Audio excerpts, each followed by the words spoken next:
Oh ya, bentar Bu. Patricia bisa diulang secara apa ya? Secara singkat gitu. Maksudnya gimana itu? Maksud dari Um, pertanyaan karena kami kurang uh, masuk gitu. Oke, jadi sebenarnya intinya itu kita tuh bingungnya, bentar, bentar.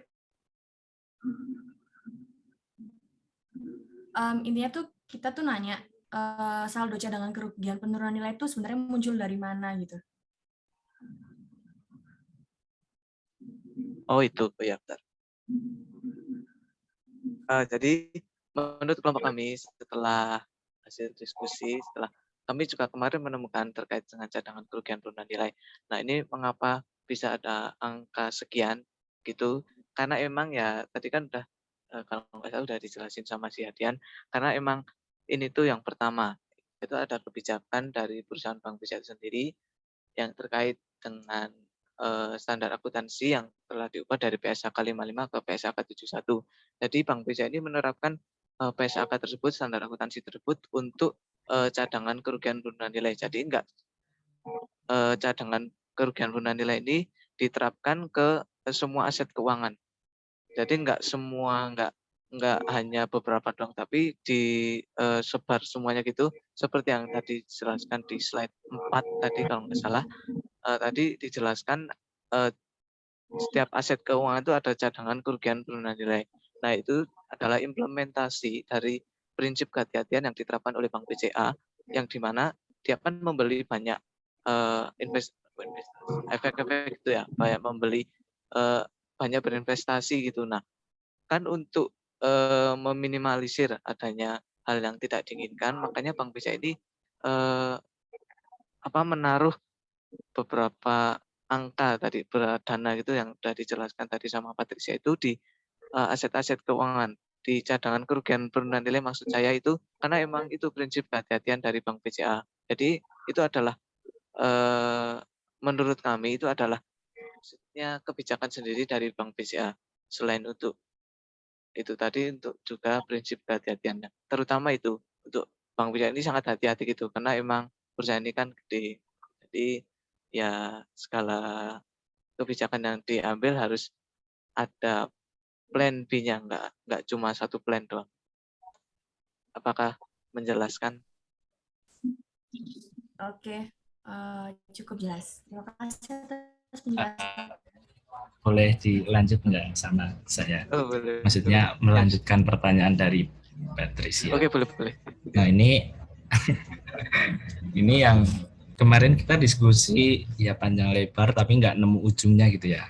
Jadi ada saldo cadangan kerugian penurunan nilai dari saham yang dibeli sama BCA untuk trading gitu ya.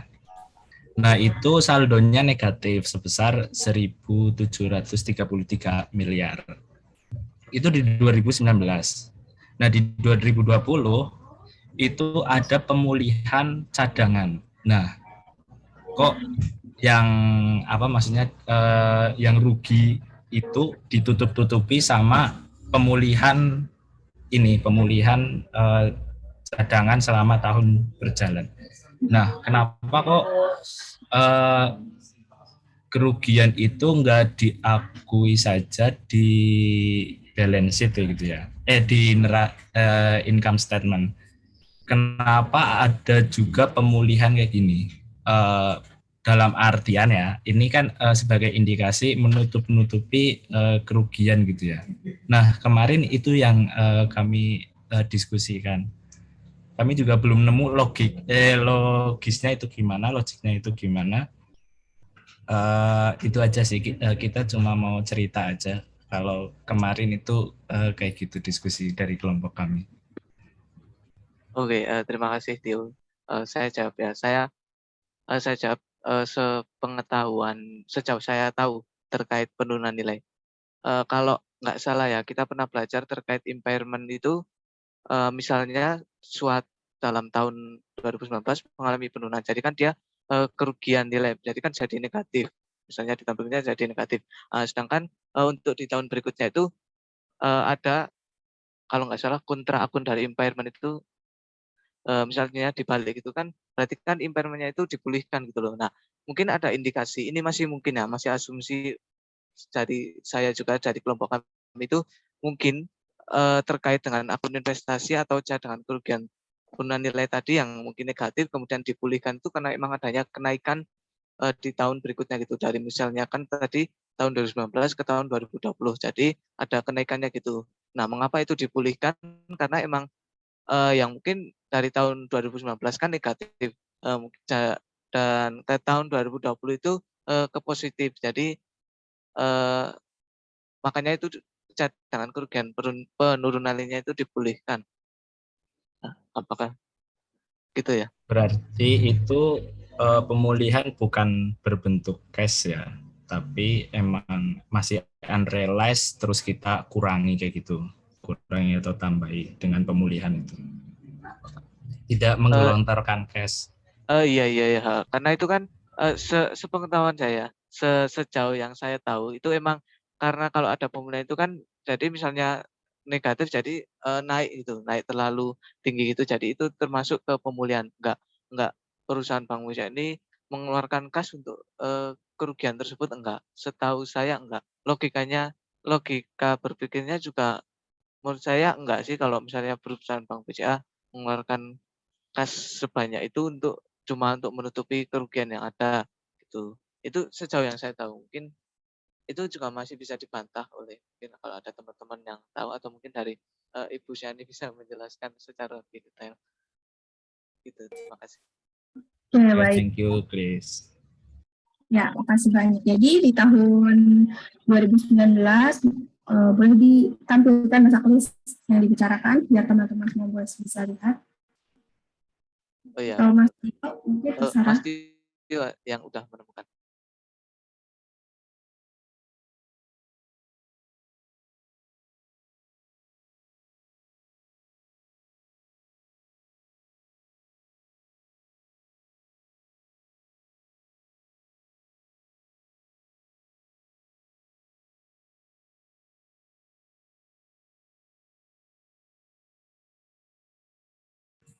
Ya, jadi memang kalau yang paling terpengaruhi oleh PSAK 71 itu ya salah satunya adalah perbankan ya. Perbankan selama ini menghimpun dana pihak ketiga ya atau dari dana nasabahnya lalu nanti dia teruskan tuh ya entah jadi pinjaman kepada pihak entah dia sebagai kreditor gitu ya meneruskan menjadi pinjaman atau dia simpan di aset-aset keuangan ya. Nah, perbedaan antara aset keuangan dengan aset non keuangan gitu ya, dia mengandung risiko di dalamnya. Jadi dengan adanya PSAK 71 yang tadinya perusahaan ya sudah gitu ya mencantumkan nilainya. Nah, sekarang diwajibkan istilahnya estimasi gitu kira-kira apakah si aset keuangan tersebut gitu ya, aset keuangan derivatif tersebut nilainya itu masih begitu atau kira-kira ada risiko nilainya turun atau naik, ini berarti bentuknya masih unrealized gitu ya, tapi perusahaan harus mencantumkan, jadi nanti kira-kira pembaca laporan keuangan itu paham gitu posisinya sekarang aset keuangannya itu lagi di posisi yang mana gitu ya. Nah, kalau kalian perhatikan ya dari 2019 ke 2020 ya makroekonominya itu memang terlihat ya 2019 tuh sedikit maksudnya ketika kita awal-awal pandemi itu dia cukup terkoreksi dalam ya di industri keuangan ya. Bagaimana kalian melihat saham-saham juga mulai turun kan ya di 2019 ya. Nah, di 2020 tuh keadaannya mulai membaik. Nah, mungkin kalau di sini tadi betul ya prinsipnya seperti impairment. Jadi ketika ini kan betulnya masih unrealized, kita mengestimasi nih ya dengan aset-aset keuangan yang kita punya, kita buat cadangan kerugiannya. Tapi nanti kalau misalkan, berarti kan di sini estimasinya 2019 itu berapa nih? 1.733 ya negatif. Nah, mungkin di 2020 kondisinya sudah mulai agak membaik, nah sehingga dia ada pemulihan. Nanti saldo akhirnya adalah 1.148. Jadi eh, apa yang tadi untuk yang PSAK 73-nya teman-teman sudah bahas juga belum?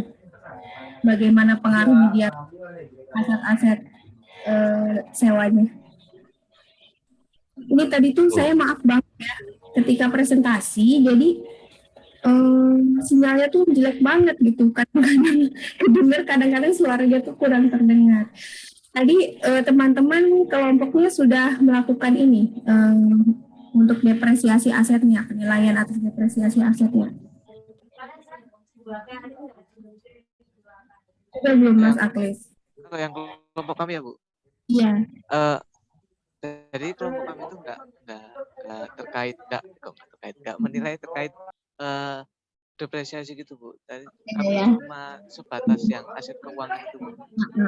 Jadi tadi saya takutnya tadi pastinya lagi jelek gitu ya, tapi kayaknya nggak ada. Ya nanti coba di benchmarking ya untuk yang depresiasi asetnya ya. Dan nanti bisa menggunakan misalkan Bank Mandiri mungkin ya, atau bank perbankan lagi ya, untuk pelatihan. Oh iya baik. Oke. Yang mau ditanyakan terkait perbankan ini memang agak unik ya. Saya juga baru pertama kali nih satu kelas ini membahas perbankan ya. Nanti untuk minggu depan teman-teman tidak ada presentasi ya, tapi ada tugas membuat rasio laporan keuangan ya. Jadi kan teman-teman sudah menemukan distorsi akuntansi di aset, liabilitas, ekuitas ya, lalu dilakukan undo distortion. Nanti kita buat produk akhirnya recasted financial statement ya. Nah, dari laporan keuangan tersebut baru teman-teman buat analisis rasio laporan keuangannya. Nah, untuk teman-teman kelompok 456 nanti coba browsing ya. Rasio untuk perbankan itu berbeda ya. Jadi hitungannya sedikit berbeda dibandingkan yang kemarin diajarkan di intermediate ya, di Supramanya. Kalau langsung akan tuh anggarannya sedikit berbeda ya. Biasanya dia ada hal-hal lain tuh seperti misalkan nilai NPL yang dilihat gitu ya dibandingkan dengan seharusnya. Nah tadi juga dilihat ya dari hasil presentasi kelompok 6 bagaimana memang Bank Indonesia itu dalam merespon pandemi ini gitu ya. Ini terlihat nih ya, kita kan teman-teman udah dapat ekonomi ya waktu tingkat 1. Bagaimana kalau dalam ketidakpastian gitu ya, biasanya orang akan pegang uang cash gitu ya. Nah ini masalah nih. Jadi perbankan itu dia likuiditas tinggi, nggak orang untuk melakukan sesuatu masih ketakutan juga gitu ya. Nah kalau kalian lihat kecenderungannya juga perusahaan-perusahaan itu dia beralih karena risiko yang tinggi gitu ya, dia mulai beralih ke pinjaman-pinjaman atau aset-aset keuangan yang bentuknya short term ya. Jadi di situ dia karena memang kalau di kondisi-kondisi resesi gitu ya, kalian mungkin udah belajar manajemen keuangan ya, bahwa ternyata gitu ya bisa terjadi suatu keadaan kalau di resesi itu malah untuk aset-aset keuangan yang jangka panjang itu gitu ya, dia malah nggak terlalu diinginkan karena orang mencari likuiditas gitu ya. Jadi kalau misalkan ada hal-hal tertentu yang terjadi bisa dengan cepat gitu ya, berstrategi. Nah, tadi kelihatan ya mulai bagaimana peningkatan pada aset-aset yang short term juga. Berarti itu yang ditambahkan ya, Mas Aklis ya, untuk yang benchmarking depresiasinya. Oh ya baik Bu. Terima Ya, nanti buat latihan saja ke depannya. Ya, kenapa Mas Aklis? Ya. Nah, ada yang mau bertanya lagi? Izin Bu. Nah ini untuk benchmarking atau kita kan semua pakai market leader semua ya Bu. Ya BCA, ya Telkomsel. Nah itu milih benchmarking paling tidak yang kami rasa mendekati atau gimana Bu? Atau ada total aset yang paling mendekati atau gimana Bu? Ya. Menurut Bu Siani gimana? Ya memang nih, kalau nanti praktik nyatanya gitu ya teman-teman kurang lebih tahu ya ketika melakukan benchmarking itu caranya seperti apa gitu ya. Nah, tapi di sini mungkin sebagai latihan ya, seenggaknya kalian belajar praktek gitu ya. Dan kalau melakukan penyesuaian depresiasi itu seperti apa, jadi coba pilih saja ya entitas yang terdekat ya, itu untuk latihan gitu. Jadi nanti walaupun nanti di dunia nyatanya kalau memang kalian menganggap ini role modelnya memang BCA gitu ya, terbukti dari misalkan dia ada penghargaan terkait proses akuntansinya gitu ya, atau tata kelolanya juga sudah dianggap cukup baik, ya bisa jadi ya sudah gitu ya menggunakan yang ada di laporan keuangan gitu. Tapi di sini untuk latihan teman-teman gunakan satu entitas lain gitu ya. Jadi kita anggap saja misalkan di sini mau pakai apa, Mandiri misalkannya, nah, kita anggap saja kalau Mandiri atau BRI ya. Nah, BRI itu kita anggap sebagai praktik yang terbaik gitu. Ya Bu, baik Bu, terima kasih Bu. Soalnya data industri kan susah ya Bu dapatnya, jadi saya tanyakan terkait itu emiten. Ya. Ini laporan keuangannya sudah diganti ya? Gunakan yang BCA Holding ya? Oh, yang kemarin ya Bu, yang BCA Finance diganti. Iya Bu. Kalau gitu ya. Nah, nanti teman-teman, jadi tugas minggu depan adalah kita menganalisis rasio keuangannya. Ya, jadi kalian buat recast financial statement-nya seperti apa, lalu dari hasil air tersebut kita analisis rasio laporan keuangannya gitu ya. Tapi minggu depan tidak ada presentasi, nanti saya yang mau bahas ya. Biasa tugasnya dikumpulkan sebelum pertemuan. Itu aja mungkin dari saya. Ada pertanyaan?